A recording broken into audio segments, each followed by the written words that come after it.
ಇವತ್ತು ಸ್ಕೂಲಿಗೆ ಹೋಗಲ್ವಾ? ಯಾಕೆ? ಹೋಮ್ವರ್ಕ್ ಬರ್ದಿಲ್ವಲ್ಲ ಅದಕ್ಕ?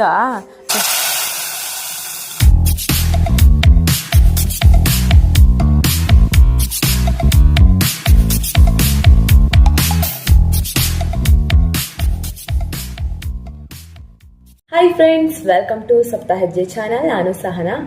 ಸೊ ಇದು ನನ್ನ ಕಾಲೇಜ್ ಡೇನ 2ನೇ ದಿನ ಆಗಿರುತ್ತೆ. ಆರ್ವಿಕಾ ಮಾನ್ಯನ ಇಬ್ಬರನ್ನು ಕೂಡ ಸ್ಕೂಲ್ಗೆ ಕಳಿಸಿದ್ವಿ. ಸೊ ಈಗ ಟೈಮ್ ಬಂದು 9:55 ಆಗಿದೆ. ಸೊ 10ಗೆ ಸ್ಟಾರ್ಟ್ ಆಗುತ್ತೆ ಕ್ಲಾಸ್ಗಳೆಲ್ಲ. ಸೊ ನಾನು ಹೋಗೋದ್ರೊಳಗೆ ಟೈಮ್ ಕರೆಕ್ಟ್ ಆಗುತ್ತೆ ಅನ್ಸುತ್ತೆ. ಸೊ ನಾನು ಕೂಡ ರೆಡಿ ಆಗಿದ್ದೀನಿ. ಸೊ ನನ್ನ ಈ ಒಂದು ಜರ್ನಿ ಹೇಗಿರುತ್ತೆ ಅಂತ ಹೇಳಿ ನೋಡಬೇಕು ಅಂತ ಇಷ್ಟ ಇದೆ. ನನ್ನ ವ್ಲಾಗ್ಗಳನ್ನು ಕಂಪ್ಲೀಟ್ ಆಗಿ ನೋಡಿ, ಹಾಗೆ ನನ್ನ ಚಾನಲ್ನ ಸಬ್ಸ್ಕ್ರೈಬ್ ಮಾಡಿ, ಹಾಗೆ ನಿಮ್ಮ ಫ್ರೆಂಡ್ಸ್ ಮತ್ತು ಫ್ಯಾಮಿಲಿಗಳಿಗೂ ಕೂಡ ಶೇರ್ ಮಾಡಿ. ನಾವು ಅಮ್ಮಂದ್ರೆ ಹೀಗೆ, ಇವತ್ತು ತಿಂಡಿ ಮಾಡ್ತಾ ಇದ್ರು ಕೂಡ ನಾಳೆಗೆ ಏನು ತಿಂಡಿ ಮಾಡಬೇಕು, ನಾಳೆ ಮಧ್ಯಾಹ್ನಕ್ಕೆ ಏನು ಅಡುಗೆ ಮಾಡಬೇಕು ಅಂತ ಹೇಳಿ ಯೋಚನೆ ಮಾಡ್ತಾ ಇರ್ತೀವಿ. ಹಾಗೆ ಯೋಚನೆ ಮಾಡದೇ ಇದ್ದರೆ ಬೆಳಿಗ್ಗೆ ತಿಂಡಿನೇ ಆಗಲ್ಲ ಅಂತಲೇ ಹೇಳ್ಬೋದು. ಸೊ ಅದಕ್ಕೆ ನಾನು ಬೆಳಿಗ್ಗೆನೇ ಉದ್ದಿನಬೇಳೆ ಹಾಗೆ ಅಕ್ಕಿಯನ್ನು ನೆನೆಸಿ ಪಡ್ಡು ಮಾಡೋಣ ಅಂತ ಹೇಳಿ ಇಟ್ಟಿದ್ದೀನಿ. ಸೊ ಇವತ್ತು ಕಾಲೇಜ್ಗೆ ಬೇರೆ ಹೋಗಬೇಕು, ಹಾಗಾಗಿ ಬೆಳಿಗ್ಗೆನೇ ಮಧ್ಯಾಹ್ನಕ್ಕೂ ಸಾಂಬಾರು ಕೂಡ ರೆಡಿ ಮಾಡಿಡ್ತಾ ಇದ್ದೀನಿ. ಮೂಲಂಗಿ ಸಾಂಬಾರು ಮಾಡ್ತಾಯಿದ್ದೀನಿ. ನಾನಿಲ್ಲಿ ಮೂಲಂಗಿಯನ್ನು ಸಪ್ರೇಟಾಗಿ ಬೇಯಿಸ್ಕೊಂಡು, ತೊಗರಿಬೇಳೆಯನ್ನು ಸಪ್ರೇಟಾಗಿ ಬೇಯಿಸ್ಕೊಂಡು ಅವೆರಡನ್ನು ಆ್ಯಡ್ ಮಾಡಿ, ನಂತರ ಸಾಂಬಾರು ಪುಡಿ ಮತ್ತು ಅರಿಶಿನ ಪುಡಿ ಸ್ವಲ್ಪ ಮಿಕ್ಸ್ ಮಾಡಿ ಇದಕ್ಕೆ ಹಾಕ್ತೀನಿ. ಅದಾದಮೇಲೆ ಇನ್ನೇನು ಸ್ವಲ್ಪ ಹೊತ್ತು ಸಾಂಬಾರು ಆಗೋ ಟೈಮ್ನಲ್ಲಿ, ಲಾಸ್ಟ್ ಇನ್ನೇನು ಇಳಿಸ್ಬೇಕು ಅನ್ನೋ ಟೈಮ್ನಲ್ಲಿ ಒಂಚೂರು ಬೆಲ್ಲ ಹಾಕಿ, ಟೊಮ್ಯಾಟೊ, ಈರುಳ್ಳಿ, ಕೊತ್ತಂಬರಿ ಸೊಪ್ಪನ್ನು ಹಾಕಿ ಲಾಸ್ಟಿಗೆ ಒಗ್ಗರಣೆ ಹಾಕಿದ್ರೆ ಸಾಂಬಾರು ರೆಡಿಯಾಗಿ ಹೋಗುತ್ತೆ. ನಾನು ಈ ರೀತಿಯಾಗಿ ಮಾಡ್ತೀನಿ. ಟೇಸ್ಟ್ ಅಂತೂ ತುಂಬ ಅಂದರೆ ತುಂಬ ಚೆನ್ನಾಗಾಗುತ್ತೆ ಮಾತ್ರ ಈ ರೀತಿಯಾಗಿ ಮಾಡಿದ್ರೆ. ನಾನು ರೀಸೆಂಟಾಗಿ ಈ ರೀತಿಯಾಗಿ ಮಾಡ್ತಾ ಇರೋದು, ಆ್ಯಕ್ಚುಲಿ ನಾನು ತೆಂಗಿನಕಾಯಿ ಮತ್ತು ಸಾಂಬಾರು ಪುಡಿ ಎರಡನ್ನೂ ಕೂಡ ಮಿಕ್ಸಿನಲ್ಲಿ ರುಬ್ಬಿಟ್ಟು ಹಾಕ್ತಾಯಿದ್ದೆ, ಬಟ್ ಇವಾಗ ಈ ರೀತಿಯಾಗಿ ಮಾಡ್ತಾಯಿದ್ದೀನಿ. ಸೊ ಹಾಗೆ ಬೆಳಗ್ಗಿನ ಟಿಫನ್ಗೆ ನಾನು ಬಿಸಿಬೇಳೆ ಬಾತನ್ನು ಮಾಡ್ತಾಯಿದ್ದೀನಿ. ನಾನು ಬೇಳೆ ಮತ್ತು ತರಕಾರಿಗಳನ್ನು ಸಪ್ರೇಟಾಗಿ ಬೇಯಿಸ್ಕೊಂಡ್ಬಿಡ್ತೀನಿ. ಯಾಕಂತ ಹೇಳಿದ್ರೆ ನಮ್ಮ ಮನೇಲಿ ಈ ರೀತಿಯಾಗಿ ಮಾಡೋದೇ ಇಷ್ಟಪಡ್ತಾರೆ. ನಾನು ಎಲ್ಲ ಕುಕ್ಕರಲ್ಲೇ ಹಾಕಿ ಮಾಡಿದ್ರೆ ಇಷ್ಟ ಆಗಲ್ಲ ಅಂದ್ಬಿಟ್ಟು, ಯಾಕಂತ ಹೇಳಿದ್ರೆ ಒಂಥರ ಗಂಜಿ ಥರ ಆಗ್ಬಿಡುತ್ತೆ. ಸೊ ಅದಕ್ಕೆ ಆ ರೀತಿಯಾಗಿ ಮಾಡಬೇಡ ಅಂತ ಹೇಳಿದರು. ಸೊ ಅದಕ್ಕೆ ನಾನು ಈ ರೀತಿಯಾಗಿ ಮಾಡ್ತೀನಿ. ಸೊ ಏನಿಲ್ಲ, ಅದು ಬೇಯಿಸಿಟ್ಕೊಂಡು ಒಂದು ಪಕ್ಕದಲ್ಲಿ ಇಟ್ಕೊತೀನಿ. ಈ ಕಡೆ ಒಗ್ಗರಣೆಗೆ ನಾವೇನೇನು ಮಾಡ್ಕೊಳ್ತೀವೋ, ಎಣ್ಣೆ ಹಾಕಿ ಟೊಮ್ಯಾಟೊ, ಈರುಳ್ಳಿ ಹಾಗೆ ಒಂದೆರಡು ಹಸಿಮೆಣಸಿನಕಾಯಿ ಹಾಕಿರ್ತೀನಿ. ಯಾಕಂತ ಹೇಳಿದ್ರೆ ಏನು ಬಿಸಿಬೇಳೆ ಬಾತ್ ಪೌಡರ್ ಯೂಸ್ ಮಾಡ್ತೀವಲ್ಲ, ಅದರಲ್ಲಿ ಅಷ್ಟೊಂದು ಖಾರ ಇಲ್ಲದೆ ಇರೋದ್ರಿಂದ ಸೊ ಇದೊಂದು ಸ್ವಲ್ಪ ಬ್ಯಾಲೆನ್ಸ್ ಮಾಡುತ್ತೆ ಅಂತ. ಸೊ ಅದಕ್ಕೆ ನಾನು ಬಟಾಣಿಯನ್ನು ಹಾಕಿ ಈ ರೀತಿಯಾಗಿ ಬೇಯಿಸ್ಕೊಳ್ತೀನಿ. ಅದಾದಮೇಲೆ ಹುಣಸೆಹಣ್ಣಿನ ರಸ ಕೂಡ ಇದರಲ್ಲೇ ಹಾಕಿ, ಆ ಬಟಾಣಿ ಬೇಯೋದಕ್ಕೂ ಕೂಡ ಯೂಸ್ ಆಗುತ್ತಲ್ವ, ಹಾಗಾಗಿ ಈ ರೀತಿಯಾಗಿ ಹಾಕ್ಕೊಂಡು ಇದಕ್ಕೂ ಕೂಡ ಒಂದು ಸ್ವಲ್ಪ ಬೆಲ್ಲ ಹಾಕ್ಬಿಟ್ಟು ಚೆನ್ನಾಗಿ ಬೇಯೋ ತನಕ ಮುಚ್ಚಿ ಇಡ್ತೀನಿ. ಅದಾದಮೇಲೆ ಕೊನೆಗೆ ಇನ್ನೇನು ಇಳಿಸ್ಬೇಕು ಅನ್ನೋ ಟೈಮ್ನಲ್ಲಿ ಇನ್ನು ಒಂದು 2-3 ಮಿನಿಟ್ಸ್ ಇದ್ದಾಗ ನಾನು ಬಿಸಿಬೇಳೆಬಾತ್ ಪೌಡರನ್ನು ಹಾಕ್ತೀನಿ. ಜಾಸ್ತಿ ಇದನ್ನು ಏನು ಫ್ರೈ ಮಾಡಬಾರ್ದು, ಟೇಸ್ಟ್ ಎಲ್ಲ ಹೋಗ್ಬಿಡತ್ತೆ. ಕೊನೆಗೆ ಇನ್ನೇನು ರೈಸ್ ಎಲ್ಲ ಮಿಕ್ಸ್ ಮಾಡೋ ಟೈಮ್ನಲ್ಲಿ ಈ ರೀತಿಯ ಕರ್ಬೇವಿನ ಸೊಪ್ಪು ಹಾಕಿದ್ರೆ ಬೆಸ್ಟ್. ಯಾಕಂತ ಹೇಳಿದ್ರೆ ಕರ್ಬೇವಿನ ಸೊಪ್ಪು ಘಮ ಇರಬೇಕು, ತುಂಬ ಅಂದರೆ ತುಂಬ ಚೆನ್ನಾಗಾಗುತ್ತೆ ಟೇಸ್ಟ್. ಇವಾಗ ಏನು ಮಾಡಿಟ್ಕೊಂಡಿದ್ವಲ್ಲ ಅದಕ್ಕೆ ಈ ಒಂದು ಬೇಳೆ ಬೇಯಿಸಿ ತರಕಾರಿ ಬೇಯಿಸಿ ಇಟ್ಕೊಂಡಿದ್ವಲ್ಲ ಅದನ್ನು ಹಾಕಿ ಈ ರೀತಿಯಾಗಿ ತಿರ್ಸ್ಕೊಂಡು ಲಾಸ್ಟಿಗೆ ಒಂದು ಒಗ್ಗರಣೆ ಕೊಡ್ಕೊಂಡ್ರೆ ಆಯಿತು. ಒಗ್ಗರಣೆಗೆ ಎಣ್ಣೆ, ಸಾಸಿವೆ, ಜೀರಿಗೆ, ಒಂದೆರಡು ಬ್ಯಾಡಗಿ ಮೆಣಸಿನ್ಕಾಯಿ, ಕರಿಬೇವು ಬೇಕಾದರೆ ಹಾಕ್ಕೊಳ್ಳಿ, ಇಲ್ಲಾಂದರೆ ಫಸ್ಟ್ ಆ್ಯಡ್ ಮಾಡಿದ್ದೀವಲ್ಲ ಅಷ್ಟು ಸಾಕಾಗುತ್ತೆ.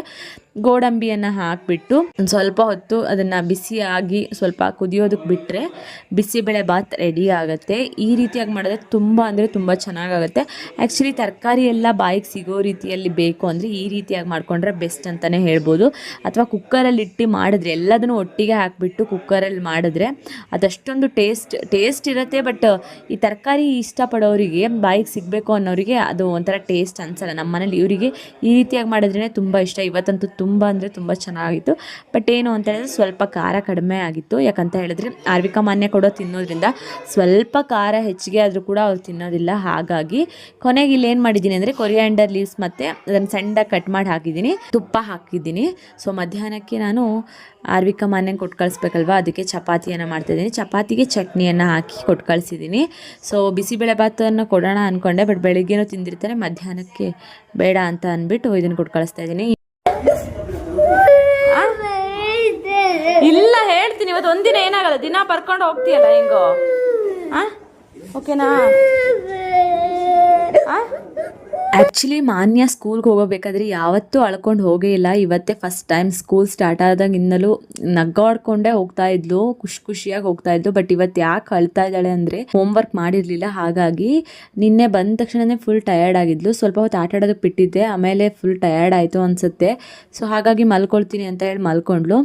ಸೊ ನಾನು ಕೂಡ ಅವರಿಬ್ಬರನ್ನ ಬಿಟ್ಟು ಕಾಲೇಜ್ಗೆ ಹೋಗಿ ಬಂದೆ. ಬಟ್ ಈಗ ಇನ್ನೂ ಕ್ಲಾಸ್ಗಳು ಶುರು ಮಾಡಿರಲಿಲ್ಲ.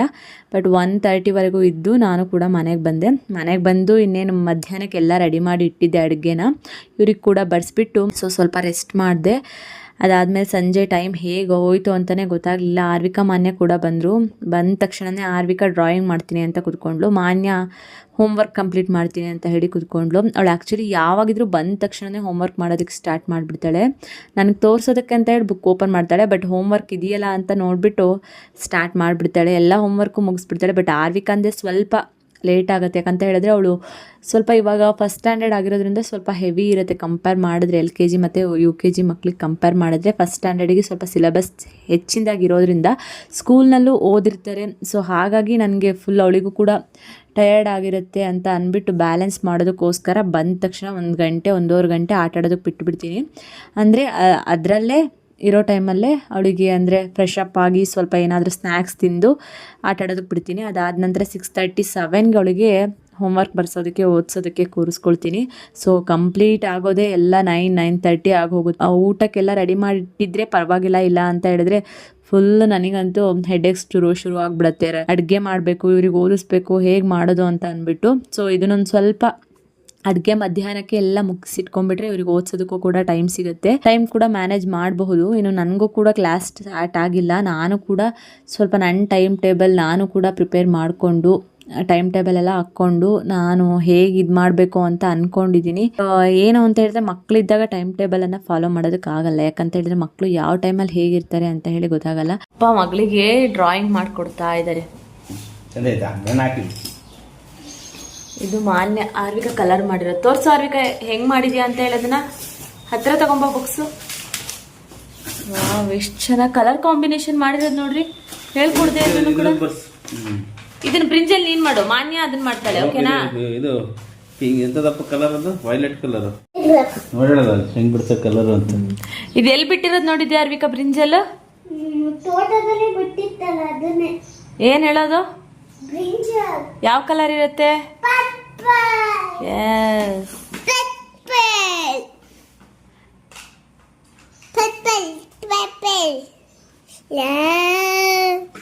ಸರಿ, ಆಶ್ ಗಾರ್ಡು, ಪಂಪ್ಕಿನ್ ಎಲ್ಲ ಬಿಡ್ತಾವ ನೋಡ್ತೀರಾ ತೋಟದಲ್ಲಿ?